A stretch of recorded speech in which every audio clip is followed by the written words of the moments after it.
Hi, how are you? Hi, I'm good, Steve. Welcome. Thank you. To the 5th episode of Inventor Spotlight, brought to you by the Inventor Smart Community. We're so happy to have you. I know that you've become a member of our amazing Inventor community. And when I read your profile and I looked at your product, it was exciting for me to have you on as a guest today. So the Inventor Spotlight is just a service that we're providing for our amazing inventors within our Inventor Smart Community. And Steve, I'm going to give you a second to just take it away. I think you have the really cool product. I love your backstory. I'm really impressed with how far you've come, and I'm looking forward to you to share it today. And I want to mention, again, this is our 5th episode, but you're the first male spotlight we've featured. So we did, congratulations for being the first dude on board. We've done all these women inventors, and it's been so much fun, but I'm happy to have you as our first guy feature. I don't think that means anything, but we just want to mention we've had a lot of female inventors, so it's nice to mix it up a little bit. Welcome. Sure. Thank you. I just wanted to ask you to go ahead and take a moment and describe your invention for us and what inspired you for this particular product. Okay. Well, my invention, I call it Smile Glides, and they are medical walker glides that will take the place of those nasty bacteria-ridden tennis balls that we see on all these medical walkers everywhere. I think people use those tennis balls because there's just not any other options out there, really. The other options are little skis that are about this long, and they don't work very well. And so I thought I wanted to create something a little more fun that people could have maybe a little more with their personality involved with their daily life, because you have to use those most of the time all day long.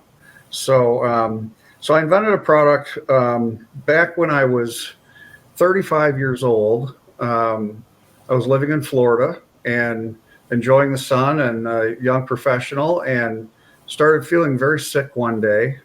And God, it's hard to talk about. Take your time, Steve.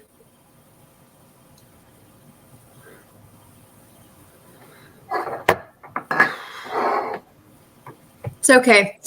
I think sometimes the ingenuity and the creativity for creative people comes from our personal life experiences and the things that we have to think about on a regular basis that maybe other people don't. So this is why I was really touched by your story, and I was inspired to speak with you today. So thanks. Let's just take our time. It's good. It's just really tough to talk about. I was feeling pretty decent.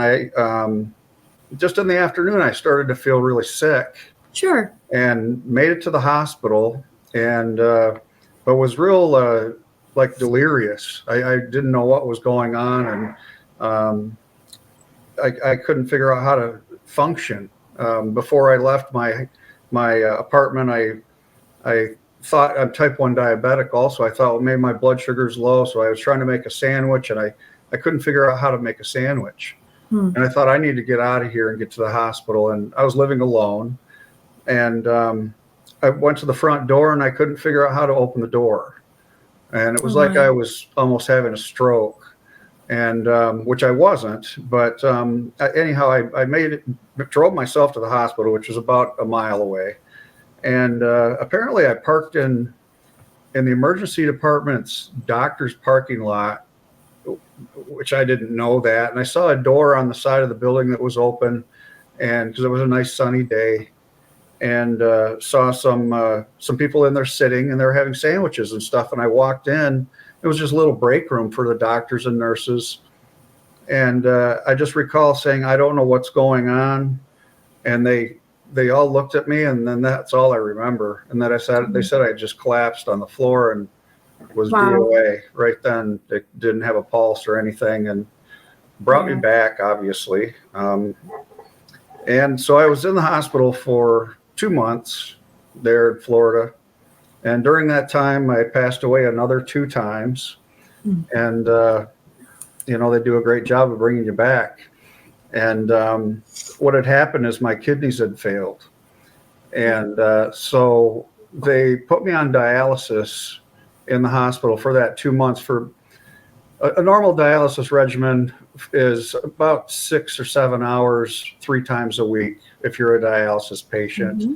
And they had me on the dialysis machine about 18 hours every day. And they'd take me off so I could eat a sandwich or something, because my blood was so toxic that, they said we'd never brought anybody back with blood that toxic. And so it was really miraculous that I survived. And during that time, I had to use a medical walker in the hospital to learn how to walk again, because I couldn't even function. And it just got me thinking, that these things are tough to have to use. And so I thought, laying there in the hospital, I thought of all kinds of things, but I wrote this down in my invention book and let it sit. I got out of the hospital about 2 months later, made it back to my apartment, and was going to dialysis thinking that I could maybe get my life back. And excuse me. It's okay.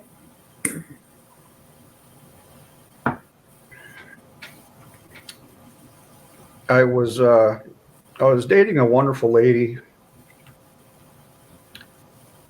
and she was a nurse. And I got home from dialysis one day, and she came home from work, and she said, "Steve, I was diagnosed with ovarian cancer today."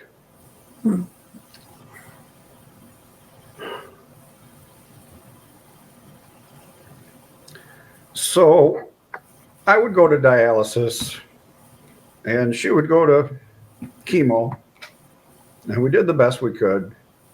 And she had a couple of wonderful daughters, and I wasn't getting any better. And we thought about moving in together, and just decided that it's better that I move back to Michigan and move in with my mom. And she was going to stay there with her daughters, because she felt if we moved in together, and she passed away, her daughters would be living with her mom's boyfriend, and it just wasn't going to work. And so we made the adult decision just to split up at that time. And I came back home, and she passed a couple of years later. And so I just kept going. And this was, I think, about when I was about 37. I was 35 when I had the kidney failure. And when I was 37, I was off of dialysis, but needed a kidney transplant. My kidney function was about 18%. And you're on dialysis anything below 13%. So I was just in that range where I was very, very sick. But insurance wouldn't cover dialysis. And it was at the time, about $8,000 each session, 3 days a week. And so I got a phone call when I was 37 from a girl that I went to high school with. And she had a younger sister that was my age. This girl was 2 years older. And we grew up in the same neighborhood here in a small town in Michigan. And went to elementary school together, and a junior high school and high school, and walked to school together when we were little kids and things like that. And she said, and her name was Jill, and she said, her sister said, "Well, Steve, we lost Jill yesterday." And she was, of course, my age, 37. She might have been 36. She was married and had kids, and had moved out of our hometown. And she said we talked with her husband, and talked with her mom and her brother, and she was an organ donor. And she said, "Steve, we decided that we'd like you to have anything from Jill that would help you." because we know you're really sick. And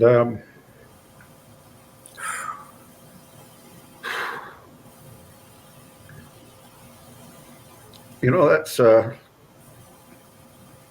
be nice to people, because you never know when they're going to help you out. So the next day I was down at University of Michigan Hospital in transplant surgery, and they were going to transplant her pancreas, which meant I would no longer be type 1 insulin dependent diabetic, which I had been since I was a child. And I thought, wow, how amazing that would be, just to be able to eat something and not get sick from it. And then they were also going to transplant one of the kidneys. And it turns out her pancreas was too damaged, so we couldn't do that. So I'm still type 1 diabetic, but they did transplant one of the kidneys.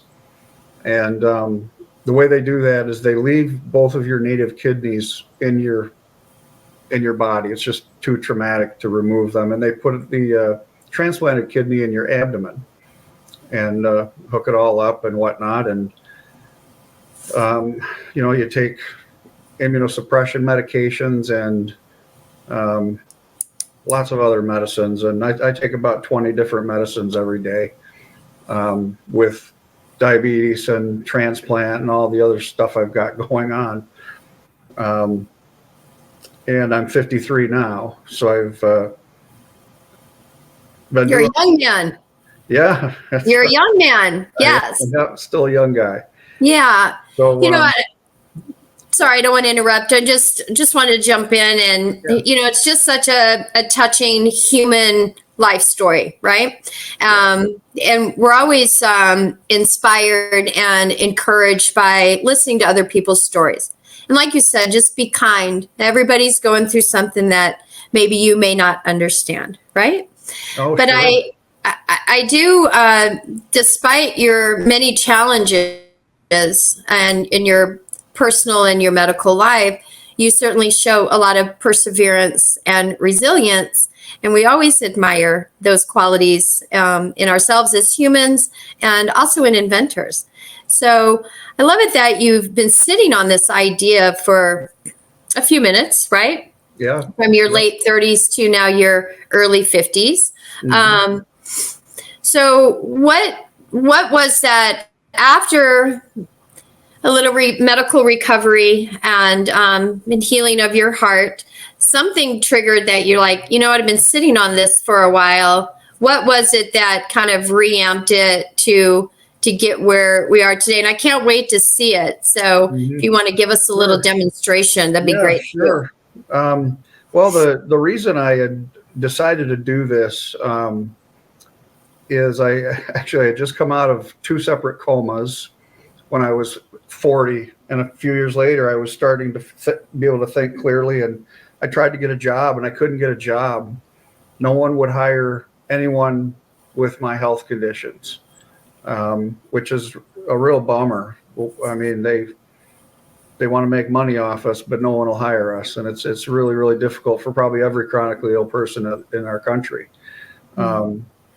And so I couldn't find a job anywhere. And so I thought, I'm going to try to invent something. And after destroying a few home appliances and things like that, trying to make another invention, I nixed that and moved on to this. And so I thought, that walker, I'm going to do, because I kept seeing the tennis balls everywhere. And that's just, everybody uses them, I think, because everybody uses them. Right. And it reminds me of when I was a kid and I wanted to go play with my friends, and I'd say, well, so-and-so's going and so-and-so's going and she's going. And, my mom would say, well, if everybody jumped off a bridge, would you? And I think that's what people do with those tennis balls. So I decided to make this product. And I thought long and hard, and I thought, well, I'll do something with flowers, something happy. And so I came up with a flower pot. And this is the little flower pot right here, without the flowers. Okay. And first and foremost, this little leg insert that goes in the bottom leg of the walker is just like a lot of the other leg inserts that are out there. It just glides along the floor. And so when you have the walker leg, this goes in here like that. Okay, so your walker's going along the floor like this. And I made it this shape, like an arcuate shape, just so you could go in any direction, because the little plastic skis that are out there are kind of like little snow skis, and they go straight. And you see people, they'll be twisted this way and that way, and they get hung up on things. And so this slides along really nicely. And so I came up with this little flower pot that just, it goes on the top of this, and you slide it down the leg like this, and it locks onto that little leg insert. So now you can see that leg insert kind of acts as like a little water tray, maybe, for the flower pot. Looks like a flower pot. Yeah. And so, and the way you change that is you take the walker leg off real quick with the spring button that's used for adjustments of the height of the leg. And so when it's all said and done, well, the inside of it, I made it so you can change the flowers. Okay, you see all those little holes in there. And so you take a little flower, artificial flower, you put it inside one of these little holes, like so. And the bottom will stick out here. And you bend that. This goes down. Oh, see if you can see that. I've got some directions here too. And that kind of sticks up through the bottom there. If you can see the bottom. And then you have one little flower. Okay. And so you do all of them. And when it's all done, it will look like this. Oh, getting messed up there with the camera. Sorry. Perfect. So it'll look like that. And these three little legs on the bottom lock into the little leg. I guess you can see them better on the bottom on the leg insert. So once that's all put together with your favorite flowers, you just kind of slide this down like this, and you can twist it. And I don't know if you can hear that. Yes. It's got a little click, and now it won't fall off. So it's not going to come off of there. And you just put the walker leg back on the walker with the little adjustment button, and away you go. And, you can have any flower. So if you want to change this, you just slide this off. You don't have to remove the leg insert until it's worn through. So, if you want to have yellow flowers, here's one with yellow that I'd already put together. So you take the red off, you just slide this on and lock that one in there. And of course, I've got other versions. I've got a little baseball here, and they all do the same thing. They slide down, just lock on the leg. I've got these are a little fishing bobber, like we all remember when we were kids, learning how to fish, if you're into that kind of thing. And so that's kind of how that works. And this little leg insert, I had it tested at a company, and they had it go 100 miles, and it was hardly worn through. So I think it's going to last a while. And then, of course, when it's done, you just pull this back out and replace it with a new one. And then you put your flower pot back on there, what have you. And I kind of look at it like how people change their shoes for the occasion, that kind of thing. Like you might want to have a flower pot for church or whatnot, and then maybe you want to have a baseball to go sit and watch the baseball game, like if you're at an assisted living facility or anything like that, in the common area. Just fun, different things that people can have some fun with and show their personality and a little bit more about themselves. So that's my product. Listen, I just think you're hitting all the marks today. You have us emotional, right? I'm emotional. I'm so moved by your resilience and your creativeness, even under such adversity and struggles personally and medically, right? It takes a lot to kind of really have to push through that. But you've come up with such a fun, sweet, adorable idea, right? Just to be happy, I mean, just watching those little flower pots go over that leg, I'm like, this makes me happy. Yeah.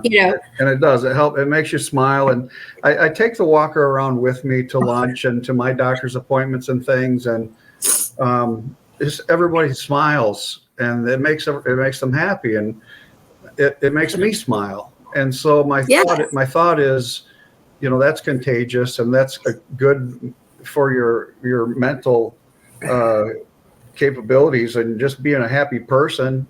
And I notice when I'm at the doctor's office and I see people with walkers, or at University of Michigan, and we're walking down the halls, and people are just trying to get around them. It's just like someone who's going too slow, and they just don't even pay attention. And when you have something like this on, you're sitting in the doctor's office, people smile, and it gets you involved in the conversation, and it brings those people back into the conversation instead of just being the person sitting there with the walker. And a lot of times we think of people with walkers as elderly, but there's a lot of young people who use walkers too. And I've had a lot of people see this and want it. And they ask me, where did you buy that? Did you get that at Target or Walmart? I want to buy that for my brother or my mom or my grandma or my dad. And I had the flower pot on there, and the lady came up with the walker. She said, those are really, really neat, but have you got a baseball? Because she was a big baseball fan. So, I came up with a baseball, and so it's just a really fun way to express yourself. Like when you go out to work, you wear work shoes. If you're going to go to dinner, you might change your shoes, or you're going to go play basketball or something. And so that's kind of what it is. And everybody's got a hobby that maybe they want to talk about. And so it's just a way to kind of express yourself a little bit more. Yes. Well, obviously, you've demonstrated this product so well, and you gave us a complete understanding of how it works, what it's for, what joy it can bring, and the designs that are endless around your product. Right. So we are so moved by your challenges and your struggles. I mean, man, this is real life, right, Steve? Just real life stuff. And I really appreciate your candidness and your vulnerability that you've shared with us this morning. I'm really moved by all of this. And so let's bring it up, man. Let's talk about some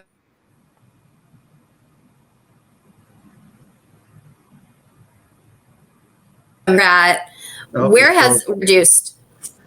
Yeah, we might freeze up a little bit. We have some internet stuff. We're just going to push right through it. Yep, so tell me. I was just saying, we've gone through the highs and the lows. Let's bring it back up. Yeah. I'm curious of where we're at now. What are these triumphs? Talk about your success, and I'm glued to your story. So please continue. Sure. Well, right now, when I started on this, it was just a project. Just being chronically ill, I wanted to have something fun to do, and I went to Michael's craft store and bought a little flower pot and some flowers. I glued them in there and made this thing, and I thought, well, that if it were a real product, it would be pretty neat. And so I went through the process of trying to find, like through the SBDC and whatnot, and trying to find a CAD engineer. And so actually, before I did that, I went to an patent attorney, and showed him this product. And I said, this is what I'm thinking of doing. And so we filed a design patent. And so there's the design patent was issued. And I thought, wow, that's really neat. And that took a year or two to get. Mm-hmm. So it takes a while to wait for those. Sure. And so I kept designing a little bit more with the flower pot, and found a CAD engineer, and took my little prototype to him, and kind of just met with him a lot. And I said, this is what I wanted to do, and this is what I want the flowers to do. And he was a really great guy, and helped me through that. And we got 3D prints done. And then I thought, well, gosh, I want to get an injection tool made, a plastic injection tool, so I can see if I can make some of these. Because I thought, well, I can't get hired being chronically ill. I'll just do an internet online product, see if I can do this. And so I was sent to a tool maker. I couldn't none of the large companies would talk with me, just because they typically don't. They're just, especially here in Michigan, they're all jammed up with the big auto, and they just got so much business, they don't need me. And so I ended up finding a tool maker that actually worked out of his pole barn at his house, had a CNC machine in there. He used to work for a larger company, supposed to be really good. And so he made this aluminum inserts for me that it's not a full tool. It's their little inserts that go in what's called a mud unit, which is a big box that goes in the injection machine. Right. Mm-hmm. And, we did it that way because I thought, well, if I'm going to do other top pieces like other baseballs and different things, maybe just prototype inserts are the way to go. And so anyhow, long story short, the inserts didn't work. And of course, in the beginning, he guaranteed his work. And then in the end, he didn't guarantee his work.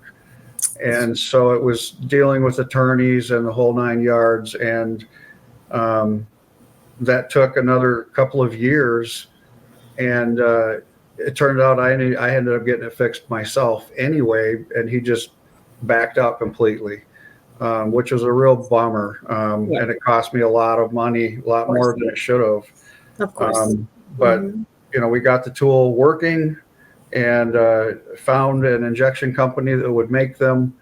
And so, during that process, while I was dealing with getting the tool working, and then COVID hit and it shut the whole country down, and all these injection companies lost half their staff.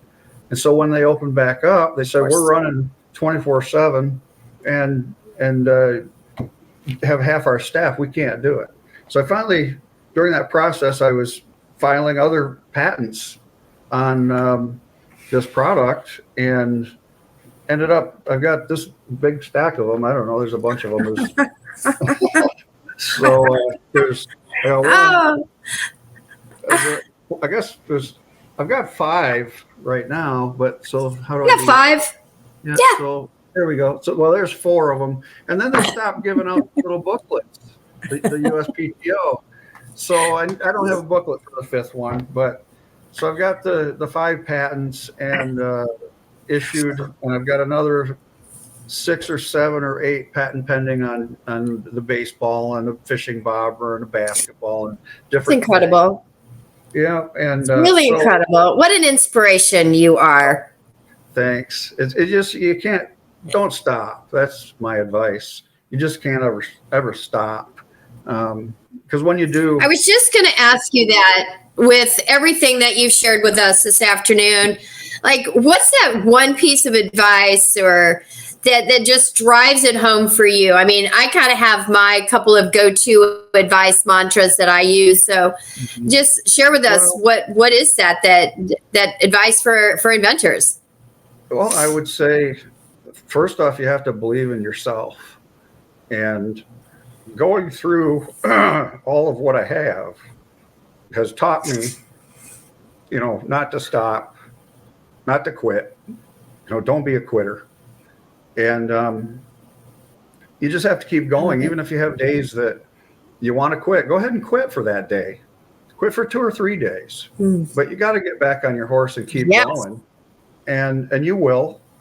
And you have to believe in yourself. And I learned that I was surrounded by a lot of people, friends and whatnot, that just weren't inspirational in helping me move this forward. Like they'd kind of smile and they'd say, I know someone who had tried to invent something once, and they lost their shirt on it, and ha, good luck. And so just hearing all that negativity, and I just got sick of it. And so I don't want to say I isolated myself, but I kind of did a little bit, and just to get away from all of that so I could focus.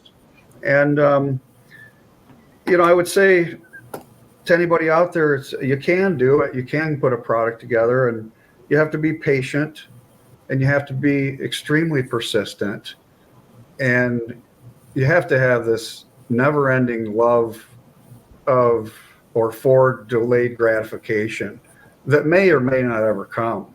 but the gratification that you get, and I mean financial gratification when I say that, it's the gratification that you get along the way is when I got a patent issued. You know, I had a 3D print, and then I had a patent, and then I had another patent, and then I had other 3D prints, and now I've got about 800 or 900 units of the flower pot available, some with red roses, some with yellow roses, that are just getting boxed up right now at a local company that are going to be ready for sale in the next couple of weeks. And during that process, I met so many nice people, and in every aspect. I didn't know a thing about any of this when I started. I didn't know what plastic injection was. I didn't know what CAD was. I didn't know about any of it. So it was a big learning experience for me. And so I learned more with this than I did in college, I think.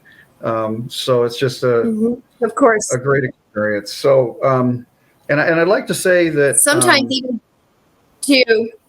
Oh, I'm sorry. I was going to say sometimes even too, learning those hard lessons and learning the hard way. It's difficult, but it certainly is challenging and learning. And I wanted to circle back around, something that you said that really jumped out at me. You said, don't quit, or if you want to quit today, just quit for today. And that's kind of one that I've used. I'm like, all right, if you're just going to quit and give up, just do it today and get over yourself and restart tomorrow, right? So I think that is really strong advice.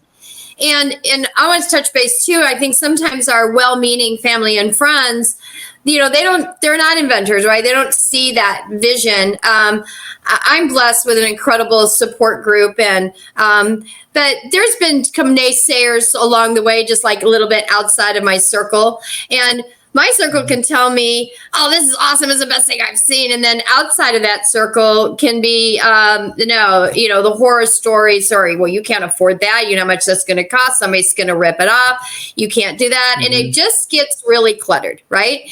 And just like any human being, that self-doubt starts to kick in. And maybe I'm not very good at this. Maybe I'm not an inventor. But then you talked about, but then I'd get this small win.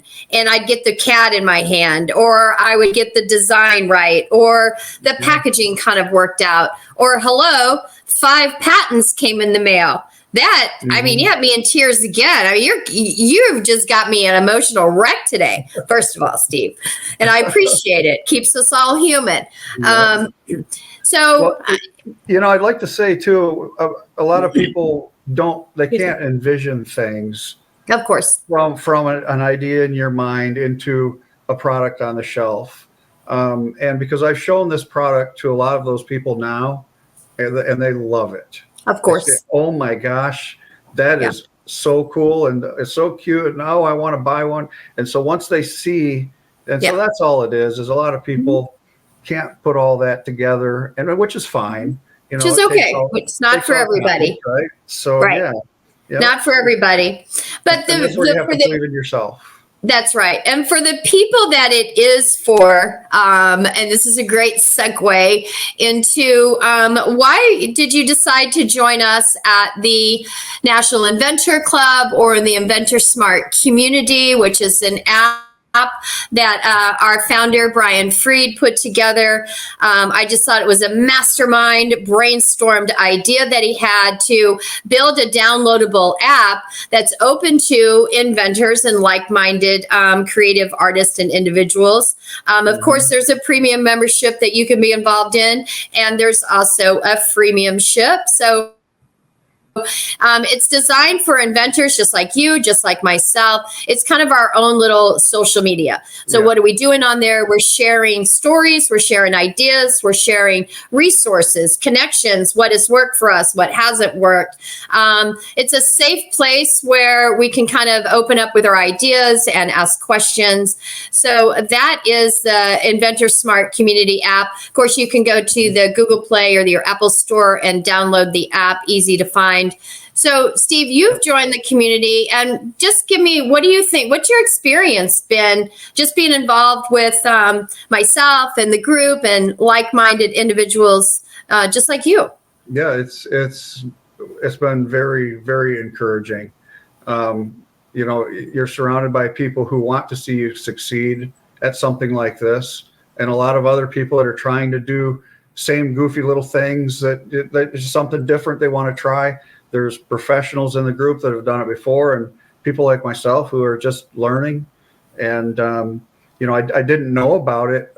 Actually, I received an email from Brian, and I still haven't asked him who gave him my email address. I need to find that out and thank them, because when Brian and I first had a Zoom call together, I was really impressed by him and his being just a genuinely good man. Yeah. And he hadn't launched the app yet. And he said, I'm working on this. I'm going to launch it in about 2 months. Mm-hmm. I said, great. And so when he did, I was a free member for a couple of weeks, and then did the paid premium membership. And since then, the group's gotten bigger and bigger and bigger. And I got the email the other day that we're past 1,000 people now. And it's so encouraging and so awesome to be a part of something like that. Isn't it great? You can't find that in local communities. It's, you might have a small little group, but this is I'm talking to people around the country and around the world and giving some advice that I've learned along the way that's helping them, and people are on there helping me. And it's just a wonderful place where you can kind of lay yourself out there, and you're not going to get skewered by bad press, so to speak. And so it's just a really great community. I would recommend it to anyone. Yeah, it's really cool. Really, and about Brian's praises all the time. And I think, as other inventors have shared, and even my experience with meeting Brian and the National Inventor Club, Inventor Smart Community App, I mean, it's opened up this world of knowledge and information and resources that I didn't even know was available, right? And I think the way that everything has been compiled into this app, where you just familiarize yourself with the app, go into the different tabs, the different groups that are being set up just to ask questions. It's an open forum. It's a very genuine, and Brian is a genuine, trustworthy guy, right? And I think every inventor could have a horror story of other agencies out there that maybe don't have your best interest at heart. But since we're all inventors of all different stages, we all have that same intention, right? We want to help one another, and we want everyone to succeed. And if you're put something out there and it's a big hit, everybody's going to encourage you and inspire you to continue, right? If you put something together and it's not jiving with people, you got people out there going, I'm not really sure about this. But that's the kind of constructive, insightful information that we need as a community, right? Sure. Yeah. And really, I'd like to say real quick too, you hit on something there. When I'm doing this, and I get things in the mail all the time from companies they want to license your product, and I looked into them all, and I talked with the SBDC, and I talked with a lot of local people, and either nobody knows them, or there's stories of people getting ripped off, and you look at their Better Business Bureau, and they've got 1 star, and so all this, I don't want to say junk mail, but it's all flooding in, and I'm thinking, well, gosh, maybe I should just license this to one of these companies, but they all want your money. And it's, you get into this community, you get into this Inventor Smart community, and it's people who want to help you. And it's people like that. They can get you in touch with people like that are good people, that are good companies. And I'll tell you, the interviews that you and Brian and all of you do with other really successful people with large companies and the USPTO and the SBDC. And I mean, these aren't, jokes of people. These are really top-notch people.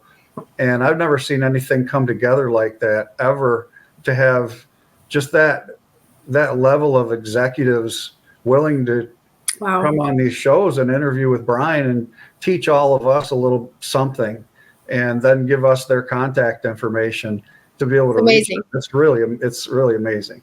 Yeah. When you're talking about the deputy director from the United States Patent and Trademark Office, okay, Right. or people that are in charge and decision makers at the SBA or the SBCD. I mean, it's just that the amount of guests that Brian has that are professionals, experts in their field, from crowdsourcing to being an influencer. How do you get to an influencer? Information about Shark Tank. I mean, the club really does cover it all. And and I want to say too, our premium membership is $99 for the year, right? Or $9.99 a month. Whichever works for you. So for me, I'm like, to me, it's a personal investment into my knowledge, into my community, and to support other people in the community. So $100 for a premium membership for the whole year gives me so much access to all this stuff and just builds this community that supports the app. So when we're talking about other marketing companies, listen, I had one call me a couple of weeks ago, and she goes, for $8,000 to $11,000, I'll make some calls for you. And I'm like, oh my God, that's so troublesome in so many levels because, some inventors will get really caught up in that. Right. And maybe that does work for if you have the finances and that's the path that you want to take, that's wonderful. But if you don't, that could be a little scary. So, like you said, you almost conceded, well, maybe this is something that I should do. Right. Then and sometimes having too much money is detrimental because you think the more I spend, the easier it will be and the faster it will be. And you just get caught up spending more money and more money and more money. And so I've been bootstrapping this thing. And one of the reasons it's taken me so long is because of course I just don't have the cash to do it. And so which I look at now, it was kind of a blessing because I probably would have spent more than I should have in that respect. So in a lot of these interviews that we're talking to inventors and even myself personally, inventing takes time. It is not a quick overnight success. I have a saying, I'm like, well, I'm 10 years into my 5-year stretch, right? I mean, it just takes so long. But I'm like you, I'm inspired by the little wins. When my patent came in the mail, man, forget about it. I was just nuts, right? Yeah. And then when the second one came in the mail, I was just as elated. I mean, it just didn't get old to me. Or seeing a drawing come together or an animation come together or a product rendering come together. Anything like this that gives me those little baby steps of a little more advancement in what I'm working on personally. I love it. I just think it's a win. As we're wrapping this up today, and you've got us all in the feels of your story, and I'm so happy about your product. I think it's uplifting. I think it's fun. I think it's smart. It's creative. I think it brings joy. If I saw somebody with a walker through the store with little flower pots at the bottom, listen, I'm a pretty friendly kid. I like to speak with people. I would probably approach them and go, where did you get that? It's absolutely darling. So with that being said, I want to share 2 more things with us. First of all, where can we buy this amazing product? And I know you have some units that are boxed up and ready to go. Yep, they are. Right now, actually, I meet with a place called the Arnold Center next Tuesday. And the Arnold Center is an organization here in Midland, Michigan. Their website, if you want to check it out, is arnoldcenter.org, I believe. Let me double check. Arnoldcenter.org? Yeah, arnoldcenter.org. And they are an organization that helps mentally and physically disabled individuals learn work skills and that kind of thing. And they do some recycling, and they've got an indoor grow where they grow lettuce and things and sell it at the local grocery store, so you can buy their lettuce and things like that. It's just a wonderful place. And so I spoke with them, and they're going to handle putting them in the boxes and whatnot. And it sounds like they can handle the shipping as well. They're doing some pick, pack, ship stuff for some other small companies. So I'm hoping they can handle the whole thing. So I had the flower pots sent from the injection company to them. And so hopefully next week I can get them working on that. And it'll take them probably 3 or 4 days to put them in the boxes, and then they'll be ready to go. And right now I'm calling this Smile Glides. So you could go to smileglides.com, SMILEGLIDES.com. The website's not up yet. It will be. And we'll be ready when this airs, and their website will be ready. Well, you want to give us your email address in case somebody needs to contact you personally, if they have some questions or want to do a bulk order or something with you? Sure. My email address, and I put it below my name there on the screen. Hopefully everyone can see that, but it's Steve at smileglides.com. Perfect. And I'd love to hear from you for sure. Perfect. Yeah. Steve Ayre, I mean, you have just really enlightened me today. And I liked you right away when we spoke on the phone last week, and we had a great conversation, and I was been really looking forward to this Spotlight episode 5 podcast today. And you just blown me away. I mean, I think that you're a great example of perseverance and resilience and understanding that in life there are detours and distractions sometimes, but if you stay on course and you stay focused and you believe in yourself and you surround yourself with people that want to see you succeed and support you, and you quit for a day but you start back again. I mean, there's so many takeaways from this interview today for me personally, and I hope for those of us that are going to be watching and inspired by you. This will resonate with me all afternoon, sir. Well, and I can't thank you enough for being so vulnerable and so candid and so honest with us. And I love this interview. Well, thank you. I really do. It's been a real journey. And before we go here, I wouldn't be here without organ donors. And so I'd like to promote organ. It's the website is organdonor.gov, and it will take you'll be able to click on your state to sign up to be an organ donor. And it's a good idea. It helps a lot of people, and we need more people to do it. So hopefully this product can help promote that as well. I could not stress enough the philanthropic energy that you have given us from your distribution center, and now suggesting and reminding us to sign up to be an organ donor. I think that just speaks volumes about you, Steve. Well, smileglides.com. Pardon me? So that's what we're here for. Yes. People need to help people, and that's just what it's about. Yes. Well, you just have the coolest product, and I don't know why every senior citizen facility is not going to be walking around with these. What a great gift for the elderly or anyone that even has a temporary injury and that's using a walker. I think it's uplifting, it's light, it's fun. The variations are obviously an abundance, and I'm assuming once this takes off, you're going to have other versions, and maybe butterflies and airplanes. I mean, I'm sure you've thought of it all, and especially for children that are using walkers, I'm sure you're already like, yep, we're already on it. We're already on it. Yes. All right. Smileglides.com. And you can also join us at the National Inventor Club. You can just go to Google and find us there, nationalinventorclub.com.